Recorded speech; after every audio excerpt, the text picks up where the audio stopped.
প্রথম যে পাম্পটায় চলে আসছি, দেখি তেল দেয় কি না। আর এই পাম্পে যদিও শুধু পেট্রোল বিক্রি হয়, অকটেন বিক্রি হয় না। আর অকটেন তো কোথাও দিচ্ছে না।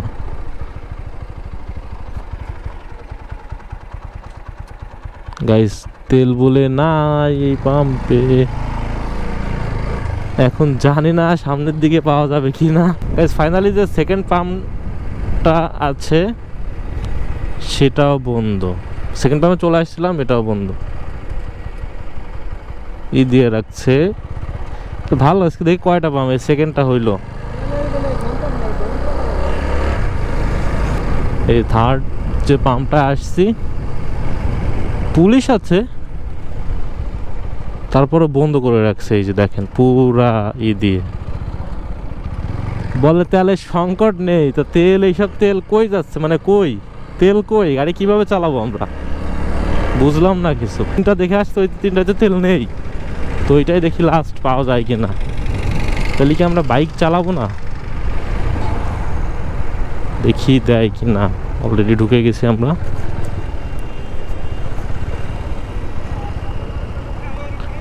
গাইস, তেলের বলে সংকট নেই, তাইলে এগুলা কি, মানে এগুলা কি তেল দিচ্ছেই না।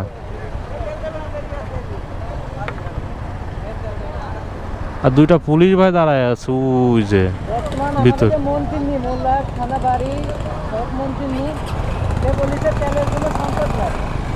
এগুলা কি ভাই,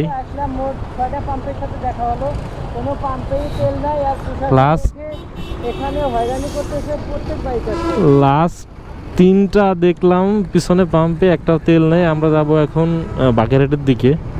কি বলবো, তেল আছে, তেল বলে পরে দিবে, এটা কোনো কথা? আমরা যাবো এখন, আর যদি পরে দেয় তেল। এই যে 4 নাম্বার যে ফুয়েল পাম্পটা ছিল, ও একটা গাড়ি আছে যদিও এখানে, এখানেও সেম অবস্থা।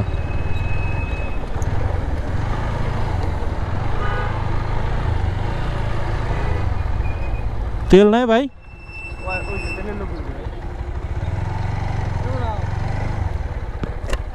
তেল নাই ভাই।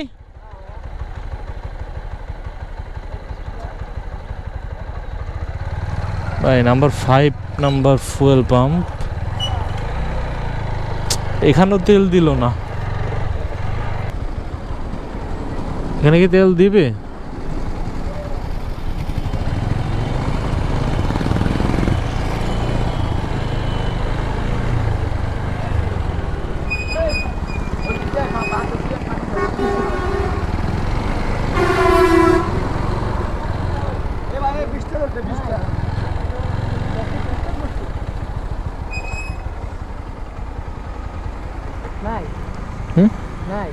সেরকম তো মনে হচ্ছে, এই জায়গা তো তেল নাই ভাই, তেল নাই।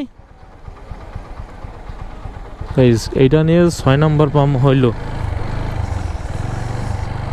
6টা পাম্প হইল এইটা নিয়ে। এইটাও তেল নেই, তাই তো বল। 7 নাম্বার পাম্পে আসছি, এখানে কি করে আল্লাহ জানে, নাকি তেল দিবে কি দিবে না। এখানে দেখতেছি আটকানে।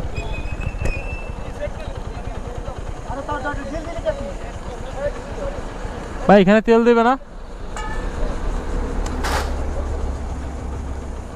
তেল কি নাই নাকি?